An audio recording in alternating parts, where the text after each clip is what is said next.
ዜና ዛሬ እንግዲህ ሄሉና ናቲ ተገናኝተዋል። ናቲ እንግዲህ ከነበረበት ከስደት ሀገር ወደ እምዬ እናት ኢትዮጵያ በሰላም ገብቷል። ነገር ግን ሄሉ አታውቅም ነበረ። የምታውቀው የሄሉ ጓደኛ ወይም ደግሞ የሄሉ አብሮ አደግ የሆነችዋ ሰላም ነበረች። እንግዲህ ሄሉ ምንም የምታውቀው ነገር የለም። ሄሉ ደግሞ ሰሞኑን ትንሽ ህመም ላይ ነበረች እና ዛሬ እንግዲህ ናቲሻ ሄሉን ሰርፕራይዝ ለማድረግ ምንም አይነት ድምፅ ሳያሰማ ወደ ኢትዮጵያ መግባቱ ይታወቃል። እንዲሁም ደግሞ ሄሉ ናቲን ስታይ እንግዲህ በጣም ደንግጣ ባለችበት አንዴ ትነሳለች፣ አንዴ ትወድቃለች። ብቻ በጣም የተከረባበተ ነገር ነበረ። ነገር ግን ሄሉ ማመን አልቻለችም። ናቲ ነው ወይስ ሌላ ሰው ነው እያለች እየደባበሰች ትገኛለች።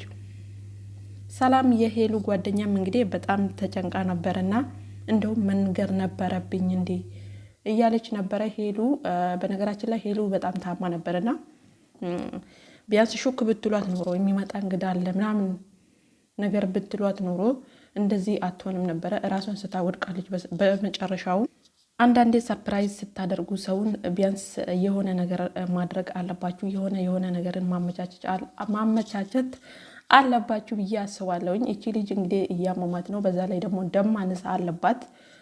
የሆነ ነገር ብትሆን አስባችሁታል? ደም ማነስ ከሚሆን ደም ብዛት ቢሆን እቺ ልጅ ፌንት ነቅላ ነበረው ማለት ነው። እና ናቲ ሀገር መግባቱ ጥሩ ሆኖ ሳለ እንግዲህ ለሄሉ ደግሞ በጣም ሄሉ ተጎድታለች። በጣም እንደምናያት ከሆነ በጣም እያለቀሰች ነበረ።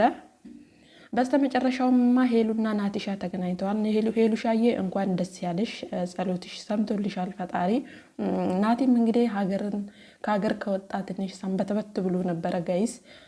እንግዲህ ዛሬ እናት ኢትዮጵያን እምዬ ሀገሬን ለማየት እንዲሁም ደግሞ ሄሉን አፍቃኛለች፣ ሄሉንም ሰርፕራይዝ አደርጋለሁ ብሎ አበባ የመሰለ ቀይ አበባ ይዞ ለሄሉሻ ሄዷል ማለት ነው። እንግዲህ በስተመጨረሻውም ሄሉና ናቲ ተገናኝተዋል።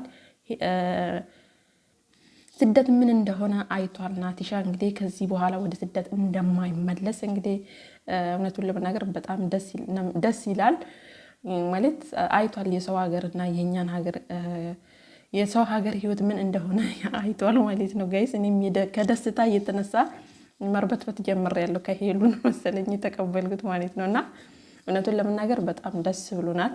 የዛሬ ሰበር ዜናችን ይሄን ይመስል ነበረ። ሄሉሻዬ እጥፍ ድርብ እንኳን ደስ ያለሽ። በጣም ደንግጣለች፣ ወድቃለች ምናምን ነገር። ሰላምም ደንግጣለች፣ ምክንያቱም ህመም ላይ ነበረች፣ ተኝታ ነበር። በህመሙ ላይ ደግሞ ናቲሻ መጥቶ ዱቅ ሲል እንግዲህ ለሄሉ የሆነ ዱብዳ ነገር ነው የሆነባት። አላመንኩም ናቲ ነው ወይ እያለች እንግዲህ እየደባበሰችው ትገኛለች ማለት ነው። እንግዲህ ሄሉዬ ደስታሽ ተመልሶ የድሮ ፍቅረኛሽ፣ የልጅነትሽ፣ የአብሮ አደግሽ ደስ ብሎሽ እየሳቅሽ እንደምትመለሽ ተስፋ አደርጋለሁ።